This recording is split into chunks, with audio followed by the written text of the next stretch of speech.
যিকোনো এখন ফিল্ডত টপ পজিশ্যনত পাবলৈ হ'লে টপ এচিভাৰ হ'বলৈ হ'লে এটা কথা লাইফ লেছন মনত ৰাখিব। যদি আমি সেই লাইফ লেছনটো আমাৰ নিজৰ লাইফৰ সৈতে ৰিলেট কৰি চাওঁ, আমি যেতিয়া সৰু আছিলোঁ তেতিয়া আমি কি কৰিছিলোঁ, এক্সামৰ সময়ত যিকেইটা কঠিন এনচাৰ আছিলে সেইকেইটা আমি বাদ দিছিলোঁ, সেইকেইটা এৰি থৈ গুচি আহিছিলোঁ।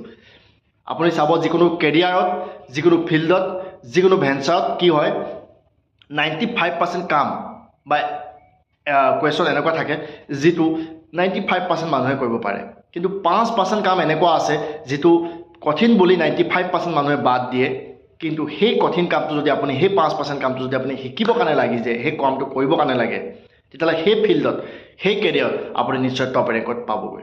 মনত ৰাখিব, কঠিন কাম যিটো আছে সেইটো সাধাৰণ মানুহে বাদ দিয়ে। যদি আপুনি ভাবিছে আপুনি সাধাৰণ মানুহতকৈ অলপ বেলেগ, তেতিয়াহ'লে সেই কঠিন কামটো আপুনি কৰিবৰ কাৰণে চেষ্টা কৰক। যদি ভিডিঅ'টো ভাল লাগিলে লাইক কৰিব, শ্বেয়াৰ কৰিব আৰু মনত ৰাখিব ছাবস্ক্ৰাইব কৰিব নাপাহৰিব।